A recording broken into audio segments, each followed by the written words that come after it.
Hey guys, it's David. Welcome to another episode of Right Politics. I was out for a day because I was having some computer issues, but I'm back.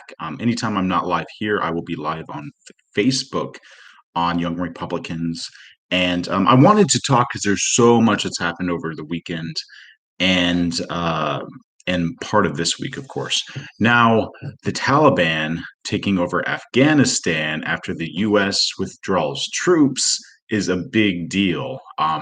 People knew that this was going to happen if the United States completely withdrew most all of their military assets. Not to mention the people and the military that is left behind will not be protected because it's like the buddy system. Everyone has to take care of the other person. You take away 75% of those people, and the rest are basically sitting ducks. This is exactly what happened in Vietnam when the surrender in Saigon happened, and they left the very few bravest, highest ranked military in Saigon while they were taking all the troops out, and then they just about got slaughtered. And we're seeing that happen in Afghanistan. And the thing is they always talked about Donald Trump having his finger on the nukes. This is Joe Biden basically one decision to withdraw and take away just about all of the personnel led to this takeover by the Taliban. And 20 years later, 9/11 happened. 20 years later, Taliban takes over the city and the country, and it seems like, why would you put so much effort into rebuilding a regime and then leave? Now they say we don't want to be an occupying force. Even in Star Wars, um, George Lucas wrote the Empire as the United States going into Vietnam, and like the famous three, they were the ones who were like the Vietnamese people fighting the big government. And, they had less resources and less skills, but they still overall won. But that was from a liberal perspective, not to go off on a rant about Star Wars.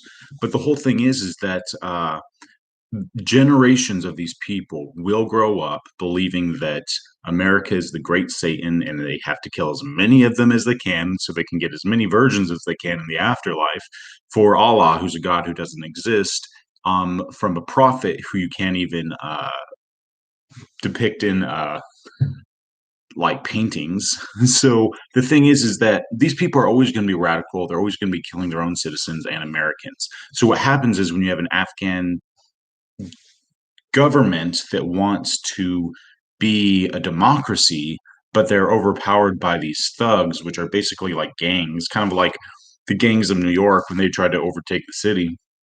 And they can't do it without the United States help.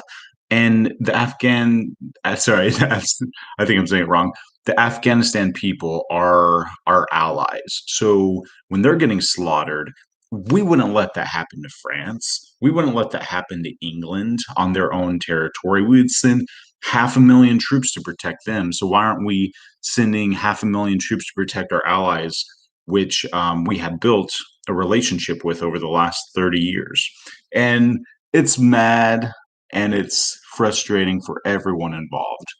Um, I cannot see how this can go well for Joe Biden. People, half the country is going to worship him no matter what. They're talking about impeachment. We will see, but they don't care about sorry, I'm not saying it right. Afghanistan people. They don't care about them. They can get slaughtered. The United States citizens are the ones who they got out. I read an article that there are 1,500 uh, active U.S., not military, but citizens that are in the walls of Afghanistan, and they're not doing anything right as of right now to get them out as far as transportation.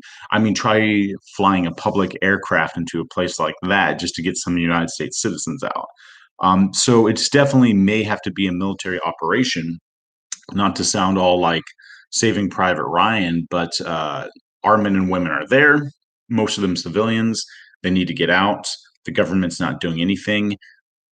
They call him slow Joe Biden. You can't be slow when someone's son, someone's daughter, someone's wife is in another country where there are a whole bunch of radicals that actually believe in order to get into the afterlife, you have to kill anyone who doesn't believe with your religion.